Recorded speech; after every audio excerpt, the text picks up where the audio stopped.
Saludos y bienvenidos a la tercera temporada del Bufete Emanueli Podcast. Yo soy la licenciada Mónica Camuy Natal y voy a ser la moderadora por esta temporada. Nosotros en este podcast tenemos uno semanal, los jueves, y vamos a estar hablando de diversos temas. Temas legales, sociales, políticos, culturales, en realidad distintos temas de interés. Para el día de hoy tenemos un tema sumamente importante que es el de promesa. Y para eso tenemos al licenciado Rolando Emanueli para que nos pueda hablar un poquito más de promesa y los efectos en Puerto Rico, ya que eso es uno de sus expertise. Gracias, Mónica. Bienvenida a Bufete Emanueli, el podcast. Esta es la tercera edición, tercera temporada. En este podcast hemos discutido muchos temas de interés político, social, económico y también muchos temas de derecho. Hemos discutido los asuntos de derecho laboral, asuntos de quiebra y es una fuente de información para que las personas que tengan alguna preocupación puedan recurrir a nuestras plataformas, tanto el canal de YouTube del Bufete Emanueli, las páginas de Facebook, de Instagram. Y también esto se va a almacenar en las plataformas de podcast. Así que usted puede buscarnos, el Bufete Emanueli el podcast, y ahí va a encontrar todas las 3 temporadas en un mismo lugar para que las tenga de referencia. Y estamos ante un tema que hemos discutido antes, pero esto evoluciona todo el tiempo y por eso quisimos empezar por aquí, porque de seguro en los próximos meses van a haber muchas decisiones relacionadas con promesa y es importante que nuestros radio oyentes o las personas que nos ven en live estén enteradas plenamente. Para comenzar por el principio. Muchas personas en Puerto Rico obviamente han escuchado de promesa, pero queremos que nos expliques qué exactamente es promesa, qué es la ley promesa y qué llevó a cabo su promulgación.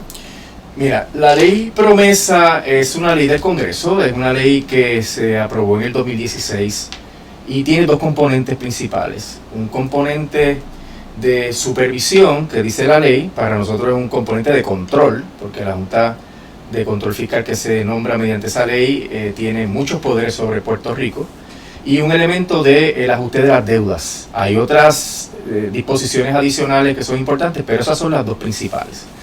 El proceso de control, pues sabemos que hay una Junta de Control Fiscal en Puerto Rico. Esta Junta está compuesta por 7 personas que nadie elige en Puerto Rico, las nombra el presidente de unas listas que da el Congreso. Los nombramientos generalmente son de personas conectadas con las finanzas, hay juristas, ex jueces que no viven en Puerto Rico. La única obligación del presidente es nombrar a uno de ellos que vive en Puerto Rico, de 7. El gobernador de Puerto Rico es miembro de la Junta ex oficio, pero básicamente ellos determinan las políticas públicas y económicas de Puerto Rico mediante lo que se llaman los planes fiscales. Y si el gobierno no está de acuerdo con los planes fiscales, pues la Junta tiene el poder de controlar su presupuesto para obligar al gobierno a entrar por donde dice la Junta, a acatar lo que dice la Junta. Y si el gobierno aprueba alguna ley, pues esa Junta puede ir al tribunal y puede pedir la anulación de esa ley. Nosotros en el bufete hemos participado en muchas de esas instancias en las cuales hemos tenido que contradecir las posturas de la Junta relacionadas a diferentes leyes, hemos participado en los procesos de ajuste de la deuda, etcétera. Y la situación es siempre muy difícil para la legislatura, para el pueblo de Puerto Rico, porque la Junta se ha salido con la suya en muchas ocasiones. Así que ese es un componente antidemocrático que hay en la ley, muy criticado porque había una constitución que tenía unos poderes legislativo, ejecutivo y judicial, y actualmente el poder legislativo y el ejecutivo están realmente menoscabados. La parte del ajuste de la deuda, que es el título 3, que es la otra parte que yo creo que es bien importante, es la que permite que Puerto Rico pueda ajustar sus deudas, es decir, que Puerto Rico pueda rebajar o reducir la cantidad que le debe a los acreedores. Y llevamos en este son, ¿verdad?, por poner una palabra, desde el 2017, la ley se aprueba en agosto del 2016, pero empieza realmente el control de la Junta en el 2017, hasta el sol de hoy que estamos bajo el control absoluto de esa organización. Mencionaste brevemente por encimita los poderes que tiene la Junta de Control Fiscal, pero ¿cuáles te parecen que son los poderes que son más importantes o no? Que en Puerto Rico se nota que hay una Junta de Control Fiscal y que ejerce unos poderes que pueden ir por encima del propio gobierno. Sí, controlar los presupuestos, Mónica. Eso lo que implica es que la legislatura puede aprobar un presupuesto y la Junta no le gusta y la Junta notifica que está mal y la legislatura tiene que adoptar el presupuesto que dice la Junta, o si no, la Junta lo certifica. Y cuando uno dice que lo certifica es que lo aprueba sin ninguna otra intervención. El gobernador ni siquiera tiene que firmarlo. O sea que el proceso normal de la Constitución de Puerto Rico ha quedado totalmente alterado con esto de la ley promesa. Y si tú controlas el presupuesto, tú mandas. En cualquier régimen, en cualquier gobierno, si tú controlas el presupuesto, tú mandas. Y el otro tema es que controlan las facultades legislativas y del Poder Ejecutivo, porque el plan fiscal que ellos determinan, que es un documento siempre muy extenso, en ese plan fiscal ellos dicen, pues nosotros queremos que la Autoridad de Energía Eléctrica haga tal cosa, queremos que el Fondo del Seguro del Estado haga tal cosa, queremos que la universidad no gaste más de 500 millones, y eso tiene que seguirlo el gobierno de Puerto Rico, tiene que participar en todas las gestiones necesarias para que se cumpla con ese plan fiscal, y en ese sentido mandan. Ellos son los que controlan totalmente las circunstancias de gobierno aquí en Puerto Rico. Tienen además otras facultades que son accesorias, pero que pueden ser muy importantes, como por ejemplo pueden ajustar la deuda también de las corporaciones públicas del gobierno, y pueden también llegar a acuerdos con acreedores del gobierno para reducir la deuda de Puerto Rico. Así que controlan legislatura, el Ejecutivo, y controlan el proceso del ajuste de la deuda. Ante este control que básicamente usurpa los poderes, ¿no?, que tendría el gobierno como tal de Puerto Rico, ¿cómo se ve la democracia en Puerto Rico con la Junta de Control Fiscal? No hay democracia, no. Si uno podía decir bajo el Estado Libre Asociado que no había democracia, porque la democracia en una colonia no existe, en la medida en que, por ejemplo, las leyes federales se aplicaban sin que Puerto Rico pudiera determinar o participar en la elección de los legisladores del Congreso, pues eso ya implica una pérdida tremenda de la capacidad de poder y de soberanía que impide que haya una democracia, porque los que vivimos aquí no podemos escoger a las personas que hacen las leyes que nos aplican a nosotros. Así que eso no es democracia.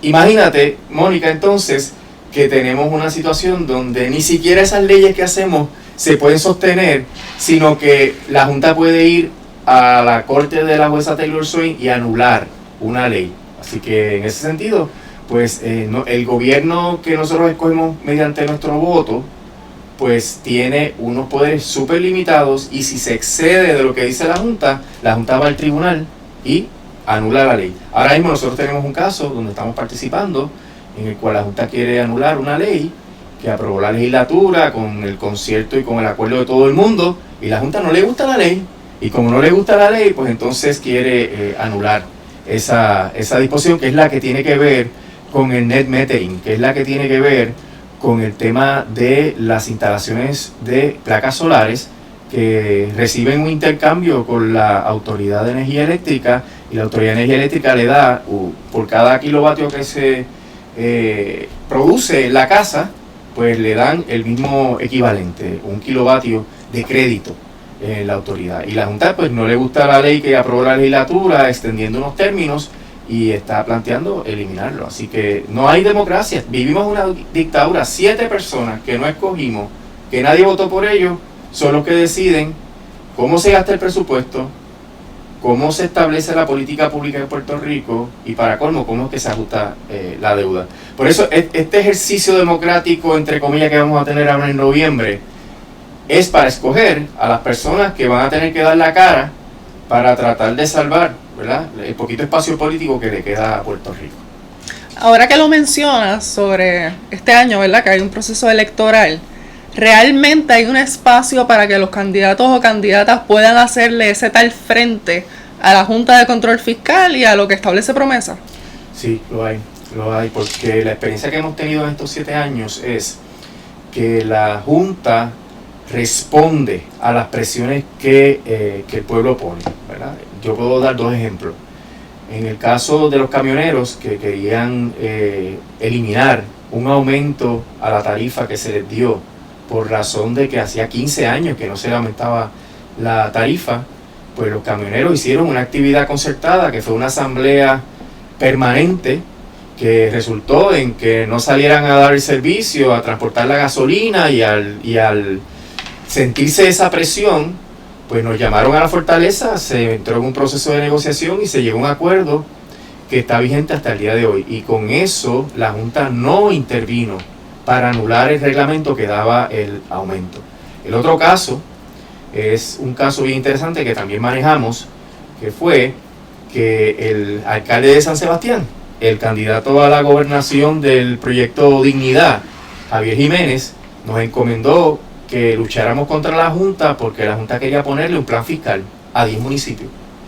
Y nosotros hicimos unos estudios y le escribimos una carta a la notoria Natalie Yaresco y le dijimos, nosotros no vamos a obedecer nada, nosotros diciendo el municipio de San Sebastián, no vamos a hacer nada, usted no puede imponernos, usted es un ente antidemocrático, y se le dijo directamente, tuvimos una reunión con ella, se le explicó todo y hubo un silencio, ella estaba furiosa ese día, pero hubo un silencio y en ese silencio pasaron 2-3 semanas y finalmente la Junta desistió de imponerle un plan fiscal al municipio de San Sebastián y a 9 municipios adicionales. O sea que la Junta responde. Si uno le hace frente a la Junta, puede obtener resultados. Y me parece a mí que el próximo gobierno que venga tiene que ser lo que uno llama contestatario. No se puede quedar con los brazos cruzados como ha sido la experiencia de todos los gobiernos. Ricky Rosselló, Wanda Vázquez y Pedro Pierluisi han sido unos boca abajo con la Junta de Control Fiscal y no han defendido las prerrogativas que tiene el pueblo de Puerto Rico, su derecho democrático, y por eso es que hay que cambiar. Es necesario un cambio ahora en noviembre para que se pueda luchar, por ejemplo, por la Universidad de Puerto Rico, porque se pueda luchar porque no hayan aumentos a la tarifa eléctrica, porque se pueda luchar para que Luma y Genera no sigan destruyendo lo poco que nos queda, ¿verdad?, de confiabilidad del servicio eléctrico. Hay muchas batallas que hay que dar, y esas batallas se pueden dar, hay espacio político para poder generarlas. Claro, sí, que entonces dentro de las limitaciones que hay, gracias a Promesa o a pesar de Promesa, sí hay un espacio, pero entonces tienen que tener el carácter suficiente para que entonces puedan no solamente establecer un diálogo, pero sino poner frente. Exacto. El diálogo se va a dar porque el gobernador tiene que estar en la Junta de Control Fiscal, es miembro ex oficio de la Junta y él puede llevar sus números, sus expertos y tratar de convencer a la Junta, pero si no, el gobernador tiene que ir al Congreso, tiene que ir a los tribunales, tiene que llevar acciones judiciales para los cuales el gobierno tiene legitimación activa, es decir, que puede llevar los casos, y tiene que recurrir a la comunidad internacional y al pueblo, tiene que recabar el apoyo del pueblo para que se puedan dar estos cambios, porque la Junta no puede actuar, la jueza Swain lo ha dicho, no puede actuar caprichosa ni arbitrariamente. Así que en el ámbito de la conversación y de la racionalidad, la Junta tiene que entender cuando se le presenten los datos. Pero si no entiende, pues entonces hay que recurrir a otros mecanismos de presión que son legítimos y que un líder de un país tiene derecho a utilizarlo. Y son tanto acciones locales como en términos nacionales de Estados Unidos y en términos internacionales. Y también hay organizaciones cívicas, ¿no?, que han dado ese paso al frente, que han estado en protesta, que han intentado de que la Junta no solamente los escuche, sino de que entiendan cuáles son las consecuencias de muchas de sus decisiones.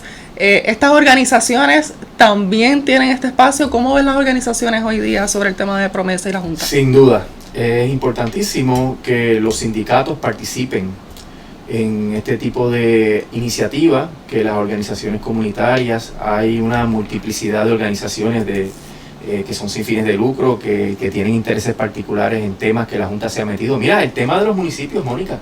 Ahora mismo hay una reducción presupuestaria para los municipios y se prevé que 43 de esos municipios se queden sin dinero suficiente para poder operar. Eso significa cerrar 43 municipios.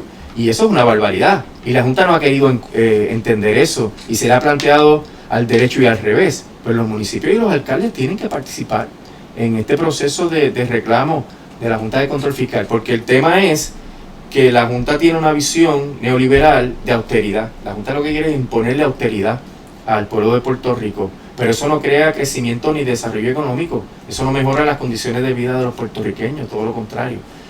Y le han sobrado por esas gestiones de austeridad billones de dólares que están almacenados en las cuentas del banco y que no producen nada para el pueblo de Puerto Rico. Y me parece que esa no es la manera de gestionar la parte fiscal y la economía de Puerto Rico mediante medidas de austeridad. Hablando por otra parte de la reestructuración como tal de la deuda, que esa es otra de las cosas más importantes de Promesa, ¿cómo realmente está la deuda ahora mismo? ¿Si realmente hay una reestructuración que ha sido positiva para Puerto Rico a raíz de Promesa? Pues mira, yo te diría que en cierto sentido sí, pero ha sido insuficiente. ¿Por qué digo que es insuficiente? Por ejemplo, el gobierno de Puerto Rico reestructuró su deuda y esa reestructuración pues obliga a que Puerto Rico tenga que pagar 4.350 millones de dólares a los acreedores cada año. Eso significa que antes de tú gastar un peso en seguridad, en salud, en educación, tú tienes que asegurar el dinero de los bonistas.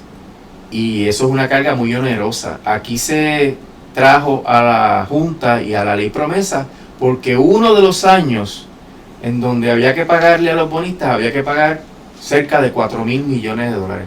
Pero ahora vamos a tener que estar pagando 4.350 millones. Y uno dice, ¿por qué? ¿Por qué tanto?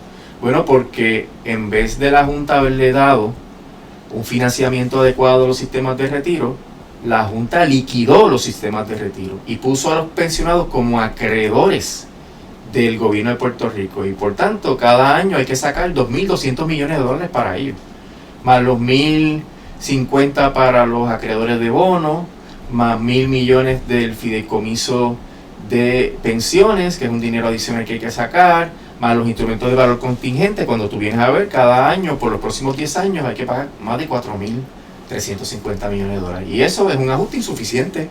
Eso significa que siempre vamos a estar realmente lo comido por lo servido, como uno dice, bien apretado siempre. Y cualquier problema que tenga Puerto Rico no va a tener dinero para poder enfrentarlo, porque primero hay que pagarle a los bonistas. Y eso es una sentencia judicial que hay que obedecer. De paso, hay que obedecer solamente cuando se termine el problema colonial de Puerto Rico, en el caso de la estadidad. Bajo los otros estatus no hay que pagar esa deuda, y eso es según lo que se puso en el último proyecto de estatus que se aprobó en la Cámara de Representantes. Solamente bajo la estadidad habría que pagar esa deuda. Pero el tema es que sí se hicieron unos esfuerzos, pero han sido insuficientes. Y en el caso de la Autoridad de Energía Eléctrica, eso ha sido un papelón. Llevan 7 años en este tren de estar tratando de darle a los acreedores de bonos el máximo, y los acreedores le han ido ganando cada una de las batallas, y ahora la Junta se encuentra en una situación donde es probable que tenga que aumentar de una manera dramática la tarifa para poder satisfacer las obligaciones que está proponiendo que se paguen de una manera que es totalmente injusta para el pueblo de Puerto Rico. Porque cuando la autoridad radicó quiebra, había un documento que establecía cómo es que se le pagaba a los acreedores, y la Junta echó al lado ese documento, no le hizo caso. Y ahora resulta que vamos a tener que volver si queremos que se pueda confirmar ese plan de ajuste de la deuda. O sea que ha habido una comedia de errores en el proceso de ajuste de la deuda de la Autoridad de Energía Eléctrica.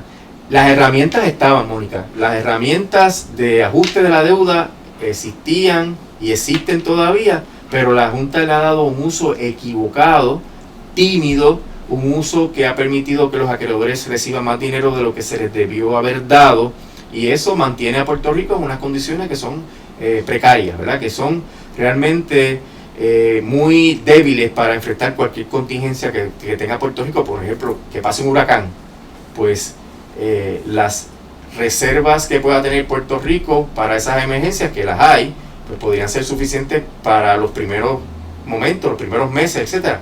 Pero con el bajón de la economía que va a implicar eso, la caída de la economía, el gobierno de Puerto Rico se va a ver en una situación donde tendría que escoger o reparo la infraestructura, o ayudo a la gente que es víctima del huracán, o le pago a los bonistas. Y eso es lo que no queremos llegar. Podría llegar un momento en que diga, o le pago a los bonistas o le pago a los pensionados. Y eso se supone que era el problema que había que resolver, que Puerto Rico no tuviera esa disyuntiva en el futuro, porque pudo ajustar la deuda de una manera significativa, como hacemos en nuestra práctica, que siempre tratamos de eliminar la deuda de los clientes, que es deuda no asegurada. Eliminar es cero, ponerla en cero, para que ese cliente, esa persona, ese matrimonio pueda tener un nuevo comienzo. Pues aquí la Junta no usó esos recursos para eliminar todo lo que se podía eliminar de la deuda, y entonces nos tiene atados en planes de ajuste que son de 35 años, de 50 años, y no se sabe todavía cuánto va a durar el plan de ajuste de la autoridad, pero podría ser más de 50 años. Y eso compromete el futuro de las generaciones futuras, o sea, valga la redundancia, pero en realidad nos deja hipotecados, que es la palabra que podemos usar en este momento para que se entienda bien.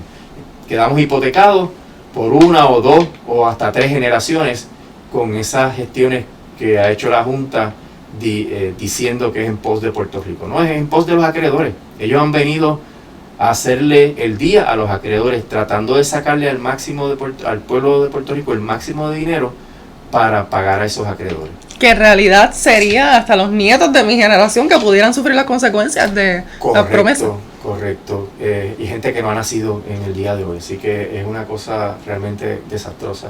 Yo no veo que pueden haber hecho bien, desafortunadamente, Mónica. Cuando uno analiza críticamente todas las cosas que ha hecho la Junta, en realidad tú le ves siempre una intención que está en oposición a lo que el pueblo de Puerto Rico necesita. Las medidas de austeridad, el control sobre, por ejemplo, los derechos laborales de los empleados. Tú sabes que aquí se aprobó una reforma laboral para restituirle a los empleados lo que habían perdido en el 2017. La Junta se opuso y logró anular esa ley. La Junta ha querido imponer estas medidas de austeridad para ahorrar dinero para los acreedores. La Junta no ha hecho bien los ajustes de la deuda. La Junta tiene un control férreo antidemocrático sobre el gobierno de Puerto Rico, sobre el pueblo de Puerto Rico. En realidad ha sido un desastre y no se ha podido coagular la oposición del pueblo de Puerto Rico para evitar que la Junta se salga con la suya. Y yo creo que si hay un cambio de gobierno y hay voluntad política en ese nuevo gobierno, pues las cosas pueden cambiar para Puerto Rico. Me gustaría hacer hincapié en algo que mencionaste hace un momento, y es que ese pago a los bonistas lo estamos pagando nosotros. Pero ¿quiénes son verdaderamente las personas que más se afectan? ¿O qué grupos ahora mismo se están afectando más por ese pago? Sí, esa es una pregunta muy importante, porque sí, el gobierno paga, pero paga con nuestras contribuciones. Paga, por ejemplo, con el IBU, paga con las contribuciones sobre ingresos, con los derechos de Hacienda, que los sellos que uno compra, todas las cosas que uno le paga al gobierno, ellos utilizan ese dinero. Que para los trabajadores es bien alto. Por eso, que es fuerte, porque los que viven de un salario fijo que no se ha aumentado en los últimos años, que eso es uno de los problemas, la crisis económica congeló todos los salarios, congeló los convenios colectivos, no hay espacio para mejoras laborales, etcétera. Pero además el costo de la vida sigue aumentando, y como aumenta el costo de la vida, pues la gente se les va reduciendo el salario. La contestación específica es que a quien más perjudica es a las personas vulnerables, a las personas que necesitan ayuda del gobierno, que están siempre en la precariedad, ¿verdad? Mira, en estos días salió que hay una señora que vive frente a donde están poniendo un billboard acá en San Juan, y que por esa mera carambola de que hay una noticia sobre el billboard se sabe que hace 2 años que no tiene luz. No tiene luz. Eso es una barbaridad. Que una señora viviendo, una maestra retirada, viviendo en una urbanización que no tenga luz, eso es una barbaridad. Y esas son las cosas que tú te das cuenta que a veces pasan por debajo del radar, que realmente demuestran que hay otro Puerto Rico allá afuera que sufre las consecuencias de la austeridad. El tema de los municipios son las entidades que más cerca están de la gente desventajada, particularmente los municipios del centro de la isla. Ahí van todo el tiempo a la alcaldía a pedir, mira, tuve este problema, Luma me dañó la nevera, se me murió mi pariente y no tengo dinero para enterrarlo, me hace falta que asfalten la entrada de mi casa, y el municipio saca a los chavos y resuelve. Si el municipio quiebra, pues mira, ¿quién va a atender a esas personas? El gobierno central. El gobierno central no tiene el alcance que podría tener un alcalde o un municipio. Así que el impacto principal es que empobrece más al país y aumenta la desigualdad. Y eso es algo que nos perjudica a todos y todas.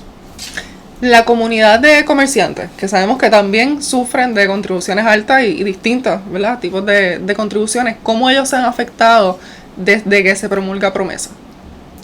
Pues mira, los comerciantes, los empresarios se han quejado de diferentes asuntos.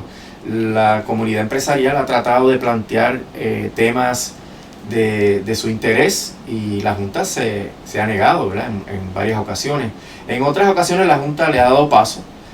Sin embargo, yo creo que una de las decisiones de la Junta que más ha perjudicado a los empresarios y a los comerciantes es Luma General, la privatización de los servicios de electricidad. Sin duda, esa privatización ha sido funesta para el país y le está haciendo perder mucho dinero a los empresarios, y ellos se están organizando. En estos días salió una noticia de que hacer una inversión en Puerto Rico cuesta $7 millones más por razón de la infraestructura eléctrica que tienen que montar. Entonces, ¿no se supone que el Luma está ahí para que le dé un servicio eléctrico confiable a todo el mundo? Que con lo que uno toma del contador es suficiente. Pues no se puede vivir así en Puerto Rico. Y eso implica que le estamos dando un subsidio a Luma y a Genera para su mal desempeño, para su mala operación, porque no tienen que venir ellos a resolver. Yo resuelvo individualmente. Yo pongo mi placa solar, yo pongo mi planta, mi generador.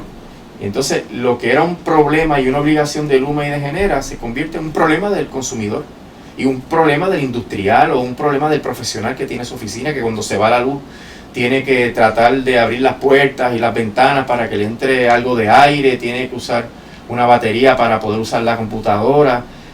Se afecta la productividad de todo el país, y esa es una de las decisiones más terribles que ha tomado la Junta en términos de impacto, porque no solamente tenemos mal servicio, sino que es el servicio más caro, porque le han metido más cargos, más honorarios, más gastos a la operación de la Autoridad de Energía Eléctrica. Nada más en los últimos años, desde que entró Luma y con Genera, se le ha tenido que pagar más de 1.600 millones a la Autoridad de Energía Eléctrica para que le pague a Luma y a Genera. O sea que un costo que eso no existía, un costo anterior que era inexistente, y en ese sentido eso hay que pagarlo porque lo pagamos nosotros con la tarifa. Y esto hace que la gente, pues esta señora, se quede sin luz porque no puede pagar la luz. Y así no se sabe, ¿verdad?, cuánta gente habrá en esa misma situación. Y hubo también esa falacia de la privatización que iba a traer competencia, mejores costos, mejores servicios. Claramente eso no funcionó y como que la Junta ha sido silente, ¿no?, sobre temas como este.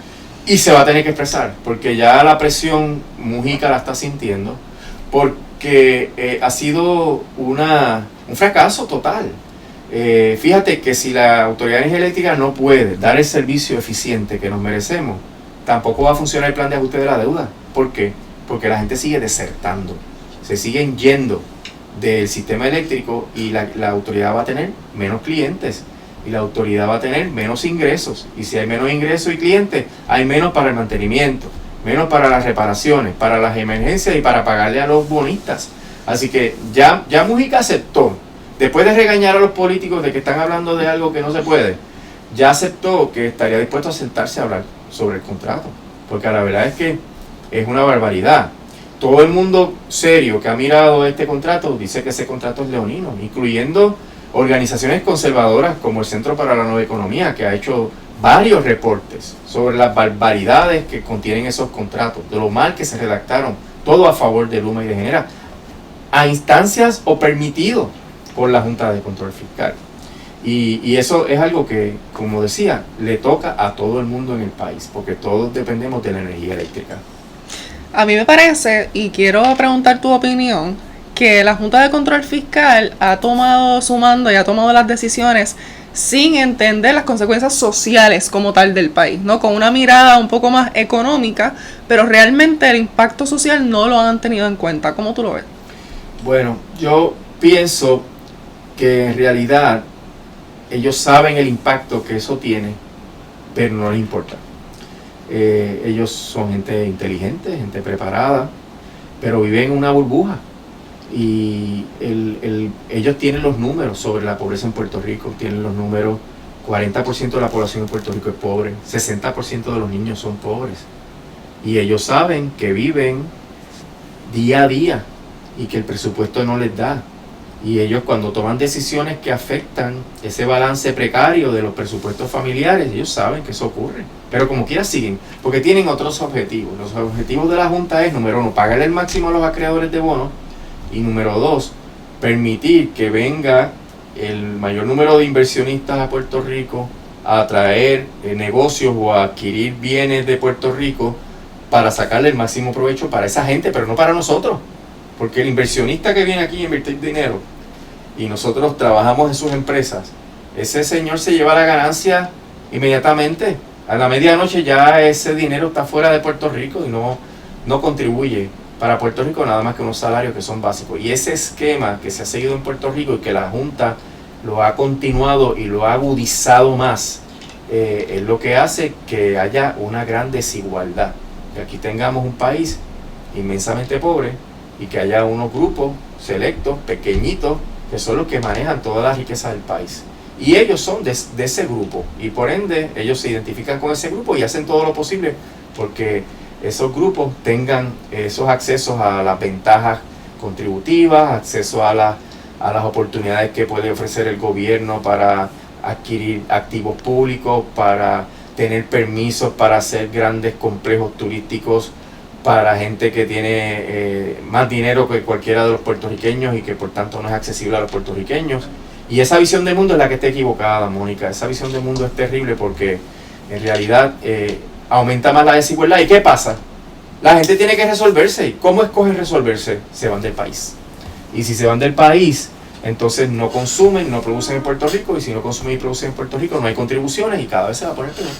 Claro, y las personas, especialmente las personas jóvenes, usualmente no vuelven.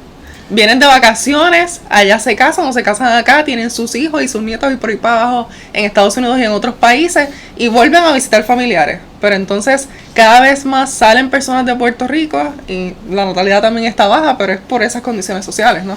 Sí, y vamos a llegar al momento en el cual realmente aquí no nazca gente, porque por la falta de oportunidades y por lo costoso que es tener un hijo en estos tiempos, porque no hay acceso a una vivienda asequible, ¿verdad? Que sea razonable, que no sea un estudio, que tú no cabes con tu esposa o tu esposo claro. Y tus hijos, que los costos son altísimos de las viviendas, pues tú decides racionalmente y estás en tu pleno derecho decidir no tener hijos.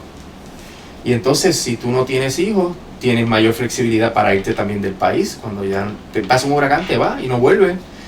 Y esa falta de niños y niñas pues está teniendo un impacto en el sector educativo.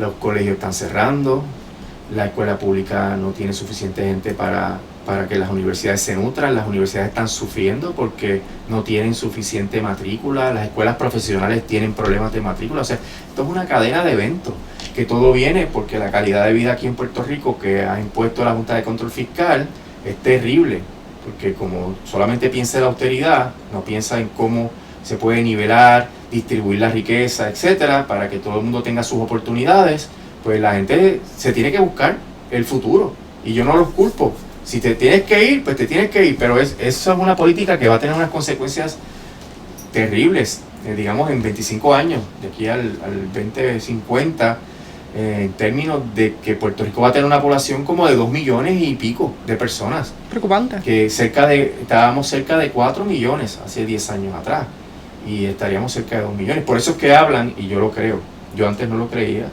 pero yo lo creo, que quieren un Puerto Rico sin puertorriqueños. Eso es cierto, porque están haciendo todo porque la gente salga del país, y tú lo ves por todos lados, ¿verdad? Mala educación, mala seguridad, malas carreteras, la energía más cara, los peajes, los salarios de miseria, la ausencia de derechos laborales, te quitan los derechos laborales que tenías. Entonces, ¿cómo tú te vas a defender en un país así? Tú escoges y te vas. Y eso pues tiene todas estas consecuencias, ¿verdad? El país no va a crecer, el país no se va a desarrollar y vamos a seguir siempre viviendo en un país donde una inmensa mayoría de pobres les sirven a los turistas y a los inversionistas de Ley 60 que vengan aquí a aprovecharse de nuestros activos y de nuestros bienes como país. Y eso no se puede permitir, eso hay que cambiarlo. Ciertamente la Junta y los gobernantes también han empujado a las personas, como bien mencionas, que no se quieren ir, pero se tienen que ir para entonces tener una mejor vida.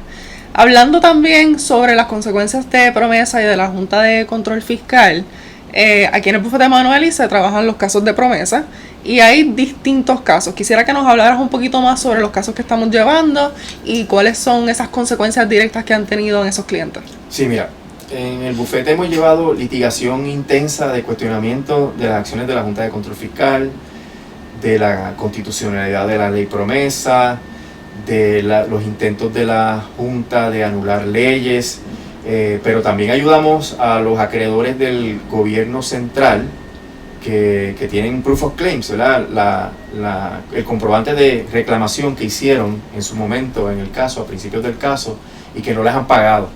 La Junta está en un proceso de llegar a unos entendidos con esos acreedores para que se pueda determinar el monto de la reclamación. Nosotros asistimos en ese proceso y eso es complicado porque hay unas cuestiones de derecho, hay unos ajustes que por el plan de ajuste se hacen a esas reclamaciones y nosotros navegamos con el cliente ese tema.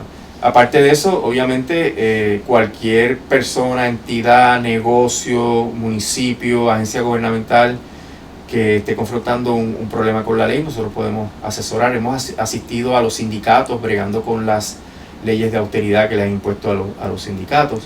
La ley es compleja, la ley requiere, ¿verdad?, un conocimiento amplio del tema de las quiebras y también de política, ¿verdad?, y de gobierno para poder manejar esas controversias, pero nosotros siempre hacemos las consultas de forma gratuita, Mónica. El que vaya a nuestra oficina y sigue el proceso, ¿verdad?, para tener una consulta, pues nosotros le podemos dar el asesoramiento sin necesidad de que tengan que pagarnos honorarios. Si acaso hay que luego continuar con el trámite, pues entonces se hace una propuesta de servicio y se le puede dar el servicio.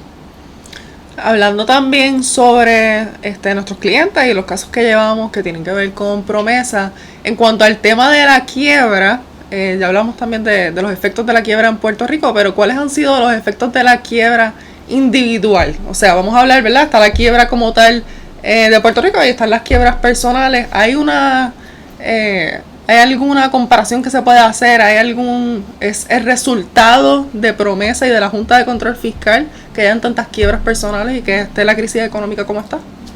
Sí, yo pienso que sí, porque al aumentar la precariedad, la gente deja de consumir, la gente baja en su consumo, y al bajar en su consumo hace que los negocios se empiecen a apretar, empiecen a despedir gente, y al despedir gente, pues la gente cae en una precariedad económica que requiere entonces de un auxilio de la ley de quiebra. Así que hay una cadena de eventos económicos que genera el que la Junta esté imponiendo estas políticas de austeridad y que eventualmente se van a manifestar en el bolsillo. La diferencia que hay entre los casos de ajuste de la deuda del gobierno bajo promesa y los casos de ajuste de la deuda bajo capítulo 7, capítulo 11 o el capítulo 13 de la ley de quiebra federal es que como abogados de acreedores nosotros tratamos de que el deudor salga en la mejor posición. Tratamos de eliminar toda la deuda no asegurada y eso es lo que el gobierno de Puerto Rico debió hacer, pero la Junta no lo permitió porque la Junta es la que manejó los casos y maneja los casos según la ley. La Junta no logró hacer lo que uno puede hacer contra cualquier otra, a favor de cualquier otra persona, que es ajustarle totalmente la deuda no asegurada, eliminarse. Y eso es algo que es lógico y es bien fácil dentro del proceso de quiebra y la Junta desperdició esa oportunidad. ¿Qué otras cosas piensas que la Junta de Control Fiscal pudiera hacer para remediar y mitigar todos los daños y toda la crisis económica que tenemos en Puerto Rico? ¿Qué les falta? ¿Qué necesitan? Yo creo que la situación de la Junta es irremediable. Lo que hace falta es que el Congreso enmiende la ley para establecer una fecha ya fija de su salida y que le traspase al gobierno de Puerto Rico todas las facultades para procesar los casos de título 13, los casos de la quiebra. Es decir, que salgamos de los 7 procónsules que no tengan ya nada que ver, que AFAF, que es la agencia que asesora al gobierno en las cuestiones financieras, sea la que prepare los planes fiscales y que todo eso quede en el ámbito del gobierno local. Entonces que podamos litigar y terminar los casos de ajuste de la deuda, porque ¿cómo en el siglo XXI se permite que haya un país de 3 millones de habitantes gobernado por una junta, para colmo el nombre, por una junta de 7 personas que no ha sido electa democráticamente? Mira, aquí hablamos de Cuba y de Venezuela todo el tiempo. Eso es un chiste. Cuba, Venezuela, Nicaragua. Aquí estamos peor. Allá están bajo el consentimiento de los gobernados y hay unos procesos democráticos, sea como sean. Pero aquí lo que hay es una parodia, porque en realidad al final del camino quienes mandan no fueron escogidos por los puertorriqueños. Así que ese es el principal problema, tanto político, económico, social, que tiene el país. Hay que sacar a esa Junta de Control Fiscal, y yo tengo la expectativa, la esperanza fundada de que a partir de enero podemos establecer una agenda para sacar a la Junta de Puerto Rico. Esa misma iba a ser mi próxima pregunta. Uh-huh. Para ver si finalmente podemos terminar con un mejor tono de esperanza. Sí, ¿Hay esperanza? ¿Qué le podemos decir a los puertorriqueños y puertorriqueñas que nos están escuchando y que saben porque han vivido la situación difícil de Puerto Rico a causa de nuestra crisis económica y obviamente de las decisiones de la Junta de Control Fiscal? ¿Qué pueden hacer? Pero también hay esperanza verdaderamente de nosotros poder, nosotros mismos como ciudadanos, arreglar esto. Sí, yo creo que sí. Siempre he sido optimista en ese tema. Yo pienso que Puerto Rico tiene la fuerza. ¿Tú te acuerdas en el 2019 qué pasó? Sacamos un gobernador. ¿Tú te acuerdas en el 2004, me parece que fue, si me acuerdo bien, sacamos a la Marina de Vieques? Me acuerdo un poquito. Sí, ok. Puerto Rico tiene la fuerza para sacar a la Junta de Control Fiscal. Hay que organizarla. Y yo creo que un gobernador empático con la situación de Puerto Rico y con el problema político que esa Junta representa, puede ser el líder que lleve a que esa Junta se vaya en un tiempo bien breve. La situación es insostenible realmente, y aquí tenemos la fuerza. Y yo creo que es cuestión de articularla, de dirigirla y enfocarla en cuál es la fuente de todos nuestros problemas. Y por eso es que nosotros no hemos dejado de hablar de este tema, ¿verdad? La gente ha normalizado un poco el tema. Solamente cuando viene un cantazo es que la gente empieza, pero ¿qué pasó aquí, verdad? Pero no podemos dejar caer el tema ni normalizarlo. Me parece que es realmente un fetiche lo que va a ocurrir en noviembre en las elecciones si el gobernador que sale de ahí no enfrenta a la Junta para empezar a resolver ese problema político en Puerto Rico. Eso entonces es lo esencial, que ese gobernante pueda dar frente, como hemos mencionado, a la Junta de Control Fiscal y que básicamente establezca esa batalla, si podemos llamarle batalla. Así es, Mónica. Y yo creo que con esa nota podemos ir cerrando. Hemos tenido una audiencia bien interesante. Vamos a agradecer obviamente la sintonía. Vamos a publicar esto en nuestras redes, particularmente en el asunto del podcast, ¿verdad? En la red del podcast. Así que hasta la próxima semana. Hasta la próxima semana, así que no olviden darle share, like y suscribirse en la página de YouTube. Hasta luego.